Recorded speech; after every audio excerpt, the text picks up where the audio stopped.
All right. Hi, Hello, Richard. welcome everybody. Oh, Dominique, good to see you. Hi, David. Nice to see you. How's life in the Windy City? It's been great. It's a fast Good. summer. Wow. Good memory. Yeah. It's a sign that the long COVID, I won't say it's going away, but it's certainly diminishing. Um, yeah. All right. Well, we have a lot of new faces, which is fantastic. And so I just want to introduce Karen. So Karen's our lovely host for these BCs and has been for some time. She's my co-pilot in all this. Keeps me on track, which is often a Herculean task. Um, but I want to just welcome you and just I would love to hear from those of you who are new to us, kind of what brought you here and yeah, I'm just really curious.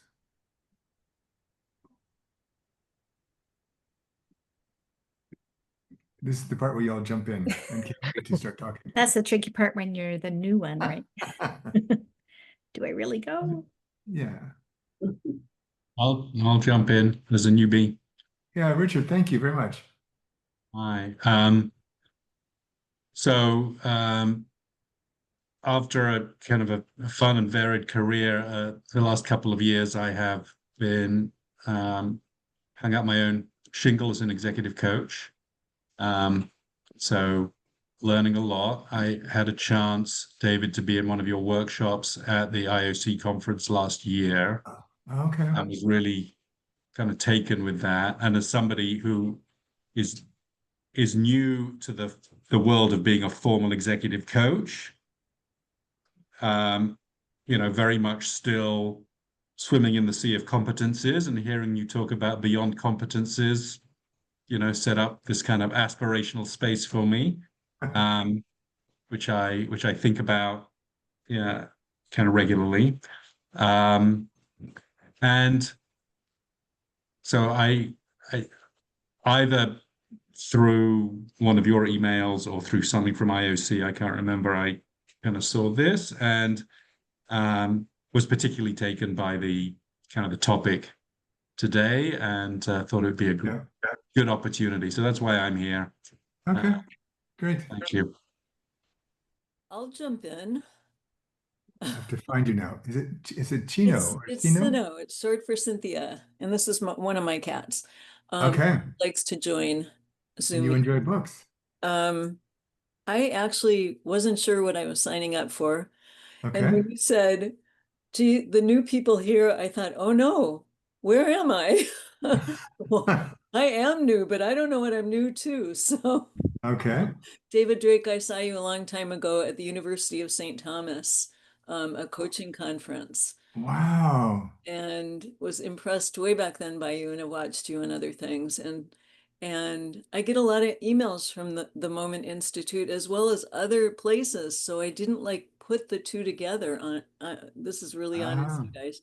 Um, but the topic really raised interest for me about grief and coaching. And yeah. so I wanted to show up. So I'm Oh, here thank you. for the first time. Here you are.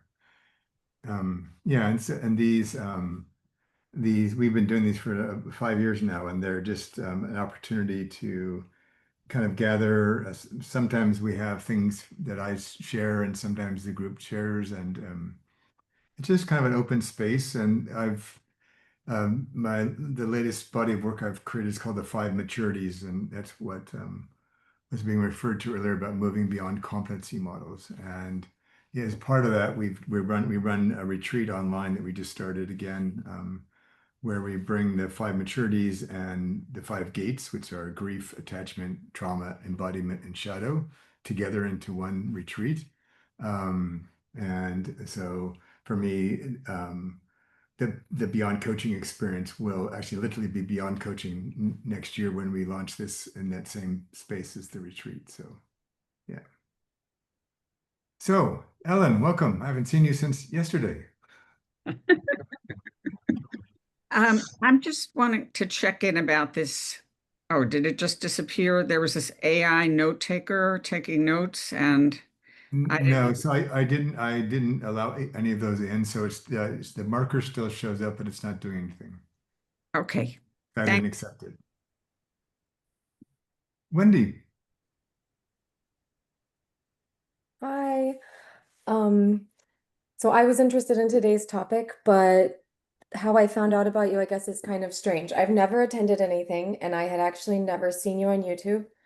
And this is going to sound like the weirdest story. I am a writer, and people like to tell me their stories because everyone is always like, I want to write a book, and then they tell you their story. So it kind of started like that, where I was listening to a lot of stories, a lot of narratives. And then it felt different one day. And my friends would always joke, like, what's that thing you do? So we got on ChatGPT one day and we started describing like what happened when I guess I'm in the field, is what you call it now. Now I Yeah. know when I'm in the field, what's going on. And you eventually came up. So I've made ChatGPT. it. Yay, I'm in It was ChatGPT. like, it sounds like something similar to David Drake. And I was like, who is this person? And it gave me like a list of books to try to figure out what was already naturally going on. Because my friends for years have just said that thing. And they'll send people to me. They're like, just go to her. Like, she's weird. Just go to her. She'll do her thing. And they were telling me their story. And I was basically listening and letting it unfold and asking questions. And so here There you I go. am. There's actually a PhD and lots of science behind all that. Yeah, What and is the we have PhD? If you don't mind me asking, what is the PhD behind it? it's in human and organizational development, but Oh, okay. I bet it did bring that up on the list too. I yeah, was just gonna. yeah. And you'll be right at home as an eccentric person. We have many of them here. Not me, but others I've seen in our community. Well, thank you. So, Glad to be here. yeah, you're welcome. Is it Mate? Is that how you say it? Yes. Okay. Yeah. Hi, my Welcome. name is Maite. I'm another Okay. newbie. Thank you. I joined the IOC community some months ago, but I've never been able to make it to one of these meetings, so I was happy to make it now. I'm based in Okay. Spain, so with the time difference, it's not always Yeah. easy. Yeah. And I've been part of the community, and I've joined all the only other meetings I've joined are those with Kent, with the Oh kind of yes. Uh-huh. business community. Yeah. Yeah, and I'm here today because I was looking for the opportunity to join, and now the summer Yeah. holidays makes it possible to stay awake at this Yeah. time with brain open. Yeah. But also because the topic is, yeah, very much interested in the topic. I'm a coach and have done some courses on healing, grieving and healing. So I thought Mhm. this was a very good opportunity for me to connect. Okay. So thank you for Yeah. the welcome. You're welcome. And I live in Amsterdam, so I can appreciate that. And I've got another class after this too. So, um, is there anybody else who would like to share? Oh, good. All right. So we do more explicit conversations around things like grief in our retreat, and next year we're going to start a research and study group about the five gates, kind of figure out how our philosophy might provide a model to deal with some of those things differently. So in the BCE, because we get a lot of people that are new to all of this, we tend to kind of come to these issues sort of through the side door. We're in this case grief adjacent. Um, and they often the inspiration for these BCEs mostly comes through a meditation that I do a few days before we have a BCE. And then I receive a topic and a story or an image, and that's what forms the basis of the conversation. All right. And yeah, and we have a chat box. We see that Zoom has rearranged the chat box function, but it is still there. And Karen will track those if you prefer to put in questions or comments.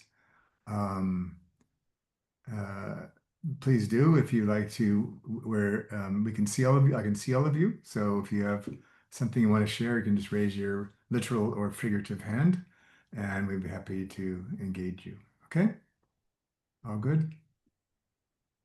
All right. So I'm going to go find the slides here. Here they are. All right. Um, so every year we have one sort of graphic that we kind of play with the metaphor of the graphic, and this is the one we've been using this year. And actually, the title for this one was "When the Candle is Nearly Burnt." And then some more weeks went by, and now I decided, what do we do when the candle is burnt? And one of the sort of pieces of grief I want to bring in, coaching often is, coaches are often harangued, we're not doing therapy, which is in some ways fair and useful, and in some ways not. So one of my beliefs is that most good generative coaching conversations have some therapeutic components or experiences because it creates a foundation of greater wholeness from which the person can take new actions. But one of the things that there's a lot of sort of boxes that coaches often get stuck in, and one of them is we're not always very equipped, or many coaches are not equipped enough to deal with strong emotions. And so the piece I want to talk a bit about tonight around grief is how to be with things that make us really uncomfortable. And so I'm going to share just a couple of anecdotes from my own life, just as examples of what I'm explaining, because that way it's easier. And then I'm going to invite you into some small groups um, to do this for yourself. Okay? Um, all right.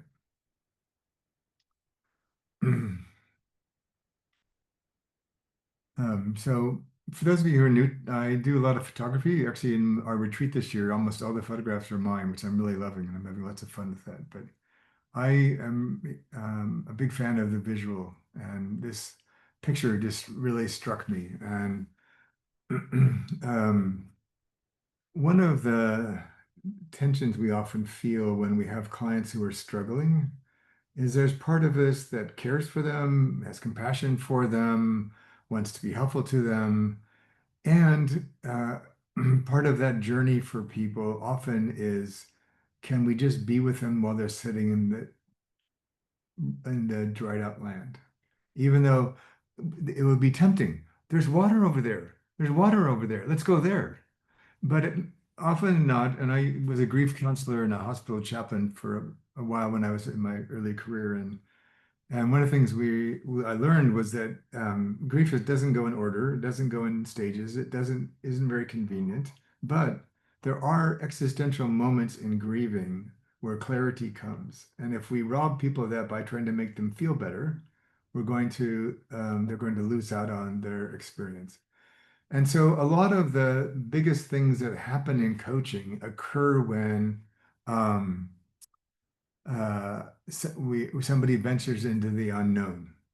Um, so for those of you who are new to me, well, I will say part of why, one of the many reasons we don't tend to set goals in narrative coaching is because you're asking people to plan something or aim for something from where they are now. And by the time they get closer to it, they will become a different person, somebody who's able to actually move toward being that goal. And so we don't actually ask people to guess what they might be wanting or doing later. We ask them what's true for them right now.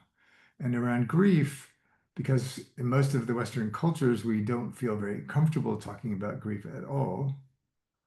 I just got back from a celebration of life of my aunt and uncle in the UK. Um, the only person, and then the only person who even came close to shedding a tear was one of the grandsons.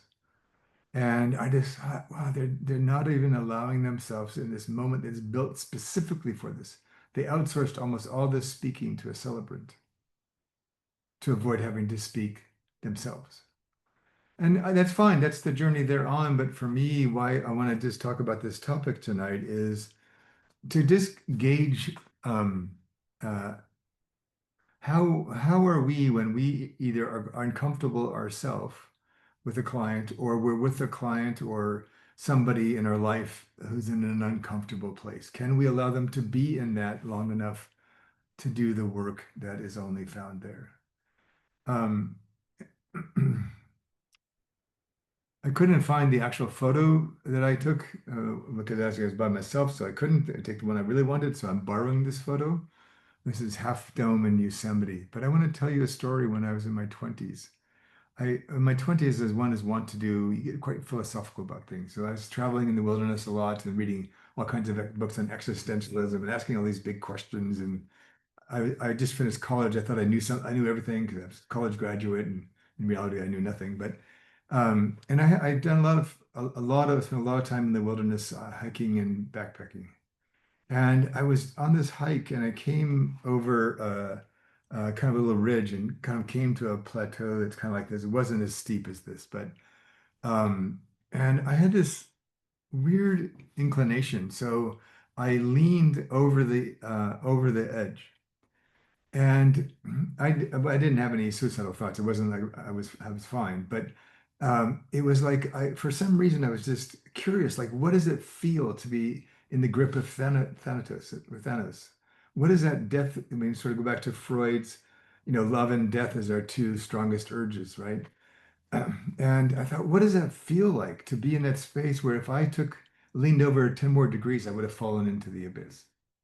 I wasn't worried about it as I felt safe, but I thought it gave me this like this completely novel experience I'd never had before.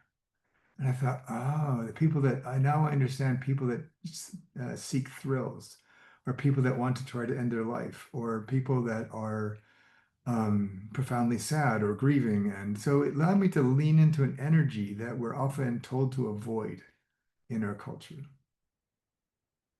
And so we'll do a little practice run this in a minute, but one of the phrases that I use a lot now that sort of speaks to this is this. So I tried to block out most of the candle, most of the flame.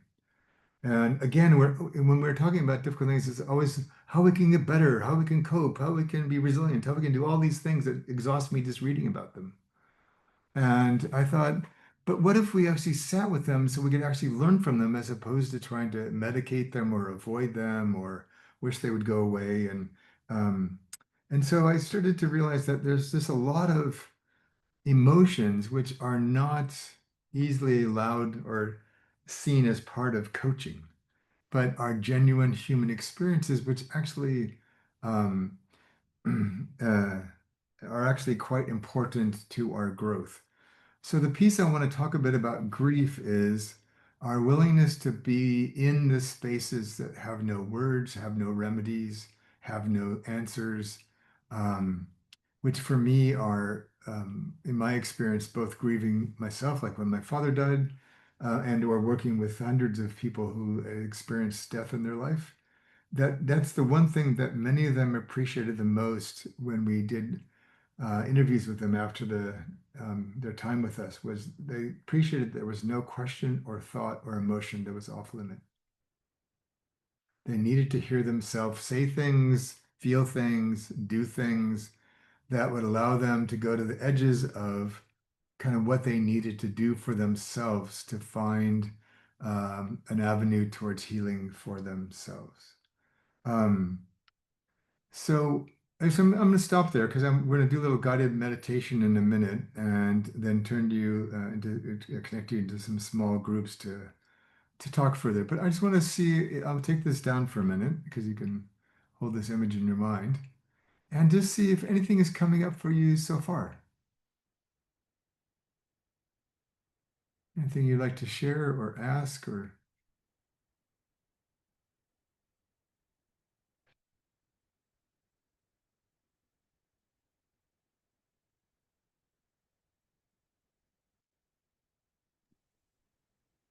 Yeah, I would like to know Oh, if you have a broad definition of grief. I'm assuming you do, but there's the grief of like the death of a loved one. But I yes. also deal with a lot of grief when people are crossing thresholds or having huge moments in their life of Hmm. change, um, or change being thrust upon them. It wasn't their choice. Yeah. Do you see it through the same lens as navigating, or do you see them as two different types of grief? No, it's all the same. Okay. Yeah, it's mostly just a separation of attachment to things we cared about. It could Hmm. be a person, a job, a car. When you move, you end up losing things. And I lost, in a week of my last move here to Amsterdam, I lost the two most sacred things in my life, and which are completely irreplaceable. And so again, I have, okay, game on. Like, what is this? And yeah, and so for me, we're entering into I believe, a very difficult time in history. And I think I notice I did so part of the value of this particular perfect potential. Yes, let me know when you find that, Mila. Um, I feel like part of that is moving beyond some of the aphorisms and tools and things about how we're supposed to be resilient and all that. To actually, can we just be with this? Like how, and which is hard because there's a lot of hard stuff in the world at the moment. And I felt like, and also there's anticipatory grief for things that haven't even happened yet. Um, and and the thing about grief is, so things dying is part of is biology. Grieving is a human construction, although we notice in some animals that they have that as well. But um, and so I'm just really fascinated, in particular for those of us who are in the coaching space. How do we bring what we know into spaces we might not otherwise go, and to train to do that, but to not just but to allow. I believe that people have. I believe that many people have an urgent need for conversations they have no one to have them with. I'll say it that way. And a lot of the bad behaviors, I think, are out of loneliness, lack of belonging, lack of purpose, lack of respect, lack of lots of things, and pace of change and uncertainty. And so I feel like, and so like we were grieving losses of species, we're grieving of loss of generations, we're grieving all kinds of things. And so for me, it just means I think I don't. For me, I was inspired to do this session. It's different than the others we did, which were simpler, but it just felt like I wanted to lean in more to the time we're in and explore through at least this small practice how we might help ourselves and each other.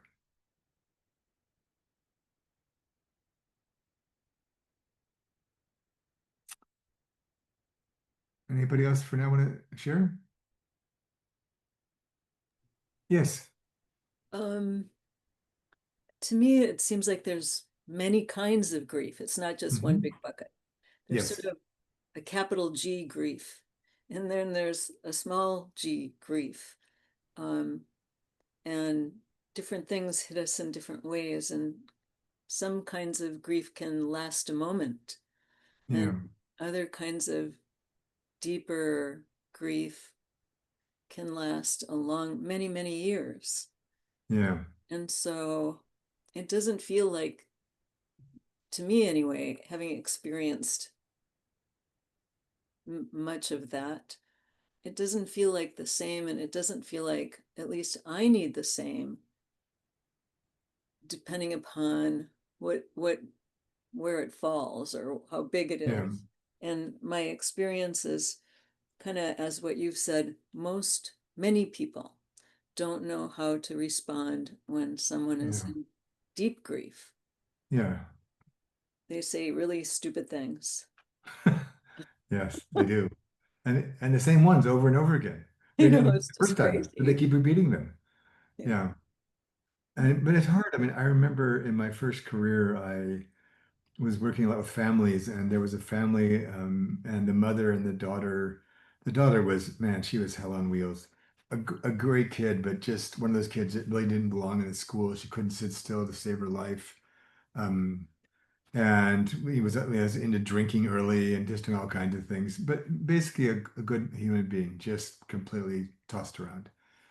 And I remember going over to talk to the mother about that a bit, and she was in tears. And I thought, oh my gosh, what's happened to the daughter, right? No, her dog had died. And so she wanted me to comfort her and be with her about her dog. And she cared more that her dog had died than her daughter was in deep trouble. So again, this is the kind of thing they don't teach you in coaching school, right?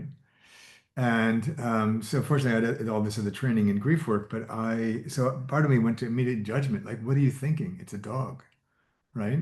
But then I thought, that's going to get me absolutely nowhere. Because for whatever reason, that dog meant everything to her. And I later learned why, and we dealt with that. And then I realized one of the core beliefs in our narrative coaching program, it's it's to focus our coaching on whatever the person is ready for. Everything else is moot. So all she was not willing to face how bad off her daughter was.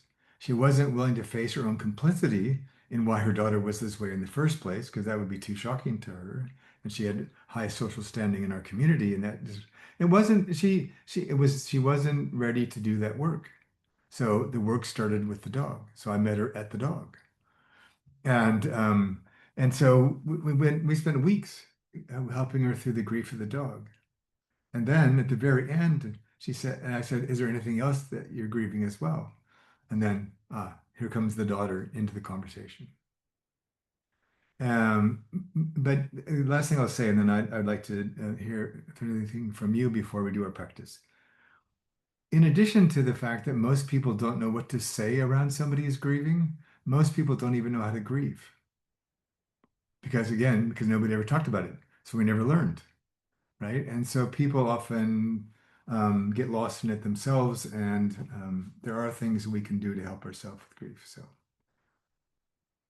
all right. Anything else that feels important to you right now? I have a question, David. Great to Yes, see you. Polly. Yes, you too. I think I heard you say to help people how to grieve. Yes. Given the uniqueness of the experience to each individual, then would that be to say maybe do it in a healthier way? So there is no one way to grieve. That's one of the myths we have. There's proper ways to grieve and less proper ways to grieve. Okay. Some cultures spend days wailing. That's how they grieve. Some cultures dance. Some party for fight. People do all kinds of things culturally and personally. So it's not like we're supposed to behave. And Kubler-Ross actually worked with terminal patients. She didn't work with people grieving. And she didn't create a model. The same as Maslow didn't create a pyramid, right? She didn't create a stages model. That's not what she did. But these are experiences people have as they're grieving. Um, it's more like because we don't talk about it, then people don't have language to articulate their experience. It all kind of blurs into one giant blob called grieving. I'm recognizing I'm crying, I'm recognizing I'm melancholy, I'm recognizing that whatever I'm doing. And people that are lucky either have done some work themselves or have a friend who can be helpful to them. But I just find and part of what I do is my uh, my parents lost one of their parents each pretty early in my life, and then over dinner one night we learned that the pastor of our church, who was like 45, died of a heart attack. And in all these cases, the four deaths of grandparents and the death of our pastor at that point in my life, I never saw my parents shed a tear or even talk about the loss. I know they felt it, but they didn't talk about it. So I thought that doesn't seem to be working very well. There's got to be a better way to do this, which then set me on this course to do what I do now. Um, all right. So I feel like I want to stop talking. Um, so what I'm going to invite you to do, I'll just put up the graphic for those of you who are new with us so you can see. We do some version of this often. We just change the topic, but um, yeah, so we have this thing called the full circle. We have much more elaborate versions of this, but I think of this as developmental meditation. They're meditative style of engagement, but they're for the express purpose of developing ourself. And so I'm just going to invite you, if you don't mind, and if you want to turn off your camera, you can, just to close your eyes and find a kind of a comfortable position in your seat. We'll just do this for about 4 to 5 minutes. It won't be that long, but.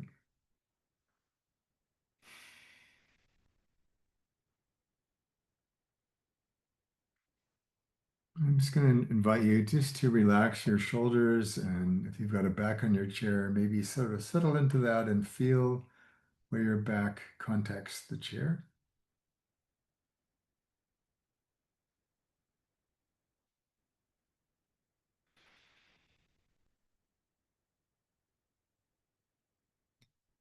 You can feel your sit bones on the bottom of the chair. And again, just let it all go. And then I'm going to invite you to move all the way down to your legs and into your feet. And feel them touch the floor and rest there.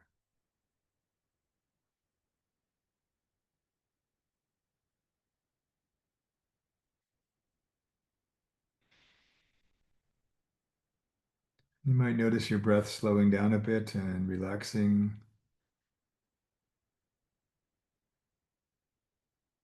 I'd like you to put one or both of your hands on your belly just to make sure your belly is moving while you're breathing.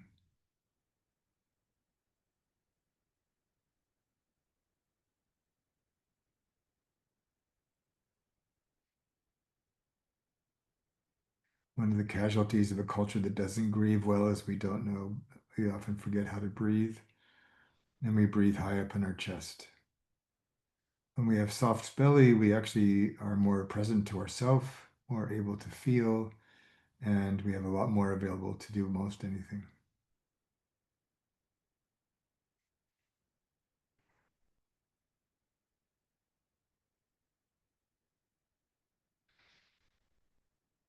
So I'm going to ask you something that may sound strange, so I have a backup plan if it doesn't work for you, but I'd like you to bring a thought into your belly. Having your hand on your belly might help you. And rather than think of something right now, I'd like you to feel something. And if that's not available to you, then you're more than welcome to bring something to your mind. It'll all be the same.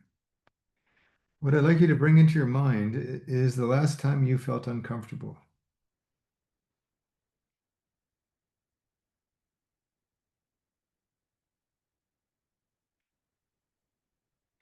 And if it's not the last time, maybe there's a memorable experience when you felt uncomfortable that might be easier for you to feel or access. But just draw your attention to this experience you had and all of its living glory and color. And just notice what starts to happen to your breathing and your body when you bring this memory to mind.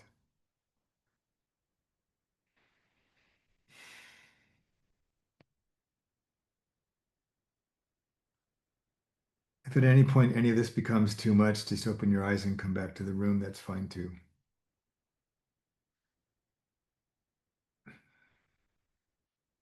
And as you hold this in yourself, I would like you now to turn your attention to your breath. And with the out breath, I'd like you, and it might be helpful even to breathe out through your mouth if you want, but just to see what it might be like to let yourself go a bit, to be with whatever this memory that was uncomfortable, to be with it, to relax your around it, to soften your grip on it. Just let it be. And so with your next exhale, just let it go a bit more.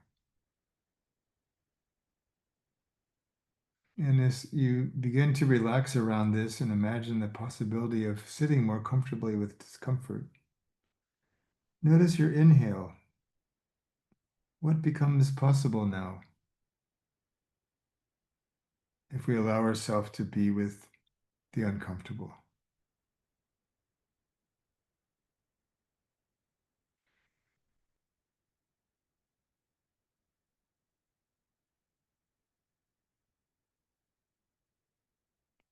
And then as you focus on your out breath one more time, just see if you can drop into or be with this memory in some new way.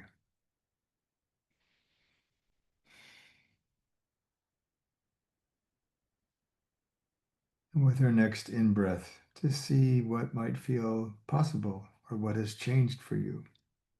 Maybe I'm beginning to see a path to growing your capacity to be with what is uncomfortable.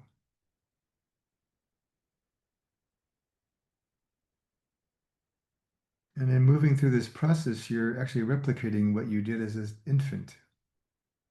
Because infants can't actually regulate themselves, they rely on others to regulate them. And from that place, we have attachment theories and bonds. And so a lot of what we have around our relationship to the uncomfortable has been with us for a long time. And so the meditation is designed really to help us begin to discover what would help me be more present to, more honest about, more willing to be with things I might initially find uncomfortable.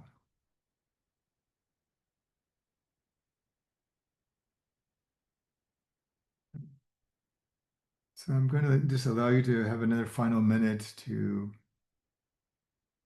be in the meditation on your own, and then I'm going to get some breakout rooms together ready for you. And when you're ready, you can just open your eyes and come back to the room. And if you'd like to take some notes for yourself, please do. If you want to put something in the chat, please do. While I get the room set up for you. Okay, actually, we have Karen. I've been doing solo Zooms today. Karen, I thought, well, would if you you be want so to. kind? Would you be so kind to set up breakout rooms? I would be happy to. How many minutes would you like, David? I would like 3 people as usual. And what time is it? I think we can do 25.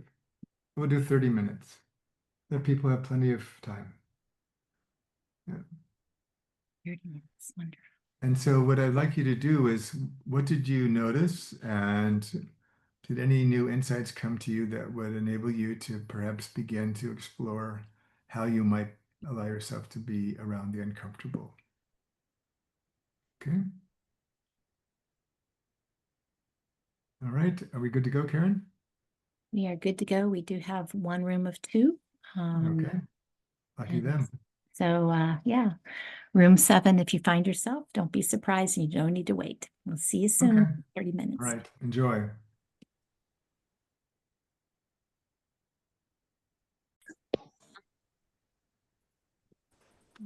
All right.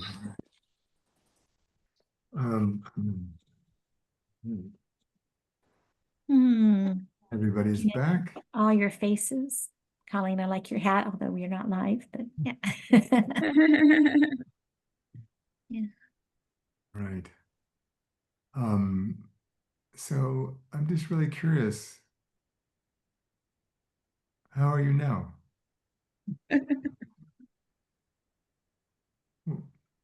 Nice laugh, Brenda. Is there something attached to the laugh? No, I'm happy. Bring that one. Imagine talking about grief and I'm happy. Yeah. But I met 2 lovely ladies, so we had good conversations about what they're doing. Yeah, and the discomfort, what would be uncomfortable, but what's good, the good that comes out of it as well in their work. Yeah. Mhm. David, can I add something? Sure, I've got to find where you are. Shayla. Hello. Oh, there you are, Fiona. I would concur with Brenda, number one. I had a very lovely conversation with my partner in my room. And it was in that conversation, David, that she was catching me up to speed in terms of what it was that what your thought leadership was on the topic of grief and the discussion, whether, big grief, small grief, all of that. One thing that came out as I was speaking was that the grief that I'm experiencing right now is also very closely tied to a fear. Mm. So As you know, my story, David, just very quick, it's, caregiving for my father. I'm an only child. So who's going to step into that role that I have now for me in 25, 30 years as the only child? So there's that fear factor associated with grieving of seeing a man that I love go through dementia, Parkinson's, et cetera, et cetera. And there have been some overwhelming times. And so I Sure. think the two go hand in hand. And it's not just about grieving, it's also the fear, Yeah. what's happening next or, down the road. So, Yeah. Part of why I told you the story of leaning over the cliff's edge, I wanted to feel what that was like. And it's where grief and fear came together. And it's really served me well. And I was sharing with Karen on the break of I had a recent sort of difficult verbal encounter with somebody and felt both the assault of that, but then the ability to the example, the metaphor I used was like there's little tiny arrows in me, somewhere awful that I had to kind of breathe through. But I said, I'm just going to leave those there till tomorrow, and then I'm going to pluck them out one by one and say, is there truth in this? Is there truth in this? And but they're now separated from the person who was shooting them, so they're not overly emotionally weighted.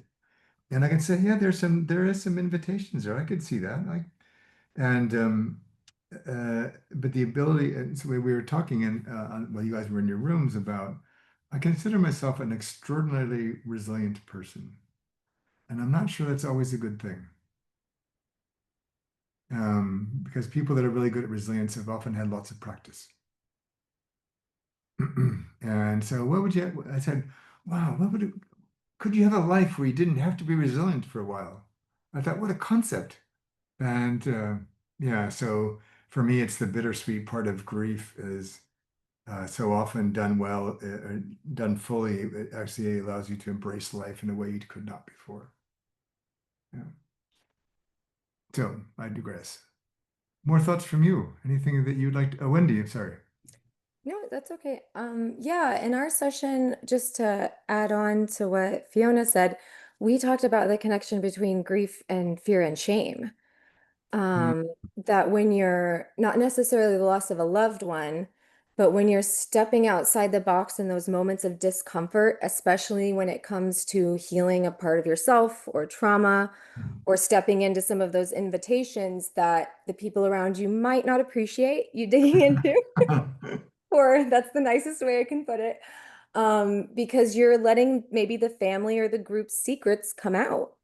You Yeah. are you're bringing light to that shame, but there is a grief process that happens between maybe we brought up grieving the childhood that you were denied, grieving the role of daughter that you should have had, grieving the way your family feels about you, and how a lot of that also then comes with a heaping pile of shame that you have to disentangle with it because you're like, I'm not entitled to this grief. Like this was my choice, or it's wrong that I'm doing this. So in our session, it seemed that we realized the complexities of grief, but also its deep relationship to trauma. Yeah. Because I don't think they're separate. A lot of times we can't grieve because of trauma, or we over grieve because of trauma, or we avoid grief because of trauma. Yeah. Yeah. Yeah, I appreciate your point in the chat, Veronica. So yeah, the fine line between resilience and stoicism, and I'm fine, right?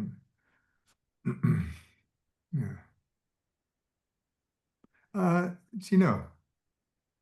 Something that came to me as our group was talking, and I don't know how this connects with, I'm not sure how it connects with grief, but in leadership development kinds of work I've done, the idea of becoming comfortable with being uncomfortable, and it is somehow seemed to make sense here. So kind of what's wrong with being uncomfortable? It's okay. That's just another feeling. I'm not Mhm. sure as a coach though, so I have mixed thoughts about this. As a coach, I want my clients, I don't want them to sense that I'm uncomfortable talking about anything that they want to talk about. I want them to feel open and accepted and like just about anything is um okay to talk about. On the other hand, it's also okay to be uncomfortable. So being comfortable with that, I know it's sort of circular, I think. Yeah. And I would argue that I would be quite fine to tell a client I feel uncomfortable. Um, yeah, if that was my truth for them. I think one of the, I had a friend, a consultant friend once who worked a lot with our city government, and there was an unexpected, I think through something happened, and the head of the department he spent the most time consulting with was gone quickly. And so they said, "We'll need somebody now." And you know us so well, why don't you be the interim executive? He said, "Oh," and so he took the job. And he said, "All those things that we make fun of leaders for, crap, now I see why they don't like us when we say that. Things like, I was everybody's best friend when I was a consultant. I wandered freely, I did whatever I wanted, I helped it. I could do, the minute I got this job, every single person stopped talking to me. No. And they said, no wonder these people struggle. No one ever says anything to them other than what they think they want to hear or what makes them look good or whatever." He said, "Man, this is," and then he kept trying to tell him, "I'm the same guy. I'm still Joe." Yes, but they'd make up some reason. And so I just feel like, we're, yeah, and I appreciate the introduction of the notion of shame. I think that often does get in the way of our grief. I shouldn't feel this way, or I shouldn't express this emotion, or um, yeah. So, anyways, thank you.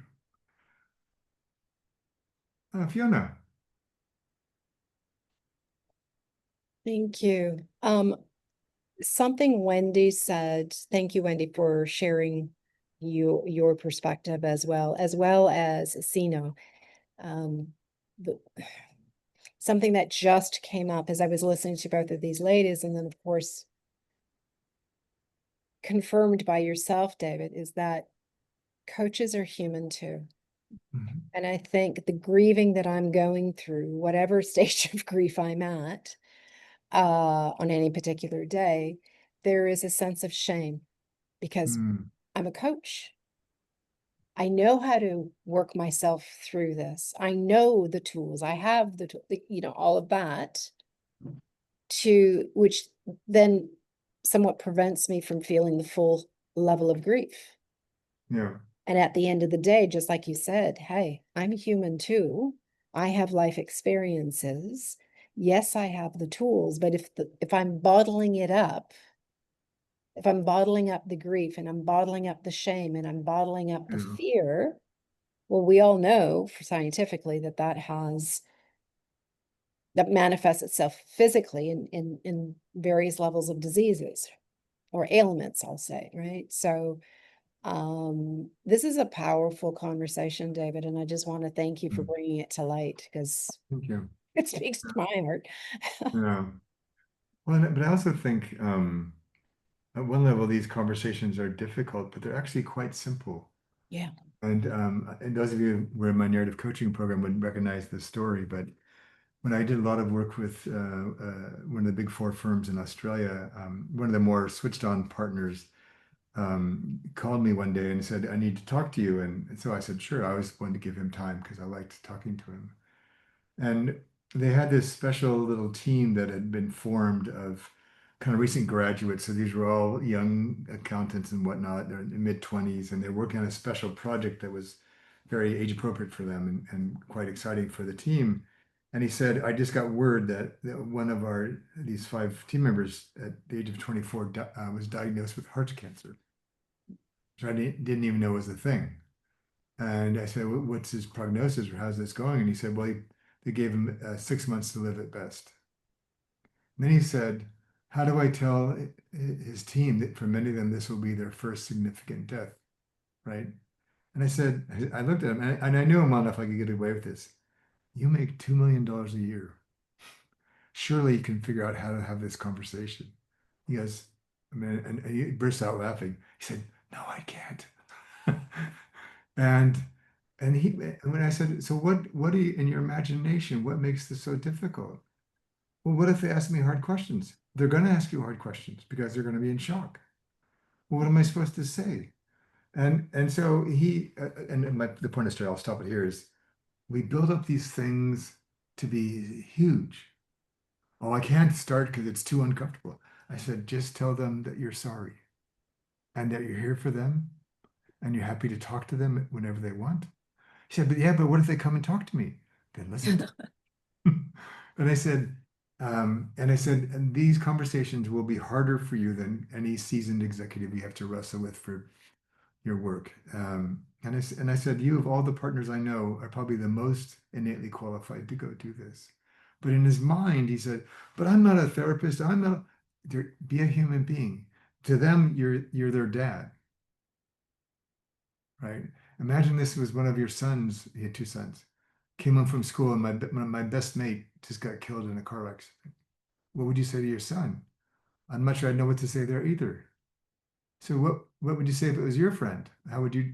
So we found a way. But I guess my invitation is for us to, part of doing the breathing practice was just letting ourselves breathe in and breathe out, and be with these things in as simple terms as we can, so that we're willing to stay present. Yeah. So we've covered a lot of ground. So I just want to see kind of what you're, as we're preparing to end for the night or the day for you. What are you aware of now as we get ready to leave?